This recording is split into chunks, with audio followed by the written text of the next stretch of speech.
ಕುಡಿತಿದ್ದೀನಿ, ಅದ್ರ ಮೇಲೆ ಮಲ್ಕೋತಾ ಇದ್ದೀನಿ, ಏನು ಪ್ರಾಬ್ಲಮ್ ಇಲ್ಲ, ಚೆನ್ನಾಗಿದ್ದೀನಿ.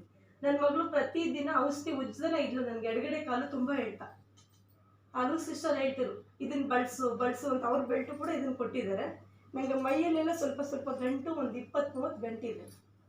ಅದು ರಕ್ತ ತೆಗೆದು ಬಾಟ್ಲ್ ಹಾಕಿ ನಾನು ಹಾಸ್ಪಿಟ್ಲಲ್ಲಿ ಆ ಥರ ಆಗಿದ್ದೇನೆ. ರಾಮಯ್ಯ ಹಾಸ್ಪಿಟ್ಲ್ ಅಂದರೆ ದೊಡ್ಡ ಹಾಸ್ಪಿಟ್ಲ್, ಕೊಲಂಬಿ ಹಾಸ್ಪಿಟ್ಲ್, ರಾಮಯ್ಯ ಹಾಸ್ಪಿಟ್ಲು. ನಾನು ಕ್ರಿಶ್ಚಿಯನ್ ಸರ್ಮಲ್ಲಿ ಕೆಲಸ ಮಾಡ್ತಿದ್ದಾಗ ಅವರು ಕೊಲಂಬಿ ಹಾಸ್ಪಿಟ್ಲ್ ಕರ್ಕೊಂಡು ತೋರಿಸಿದ್ರು. ಇದೆಲ್ಲ ಯಾಕೆ ಹಿಂಗಾಗಿದೆ ಅಂದಾಗ ಅವ್ರು ಹೇಳಿದ್ರು, ಇದು ನಿಮ್ಮ ಜೀವ ಇರೋವರೆಗೂ ಇದು ಹೋಗೋದಿಲ್ಲ, ಇದು ಆಪ್ರೇಷನ್ ಮಾಡಿನೇ ತೆಗಿಬೇಕು, ಇದು ತುಂಬ ಕೊಲೆಸ್ಟ್ರಾಲ್ ಇದೆ ನಿಮಗೆ, ಸ್ವಲ್ಪ ಎಣ್ಣೆ ಪದಾರ್ಥ, ಮಟನ್, ಚಿಕನ್ ಅವಾಯ್ಡ್ ಮಾಡಿ ಅಂತ ಹೇಳಿದ್ರು. ಅಲ್ಲಿಂದ ನಾವು ರಾಮಯ್ಯಗೆ ಹೋಗಿ ತೋರಿಸ್ತು. ಅಲ್ಲೂ ಸ್ಕ್ಯಾನ್ ಮಾಡಿ ಎಲ್ಲ ನೋಡ್ಬಿಟ್ಟು ಅವರು ಹಾಗೆ ಹೇಳಿದ್ರು ಆಪ್ರೇಷನ್ ಮಾಡಲೇಬೇಕು ಅಂತ.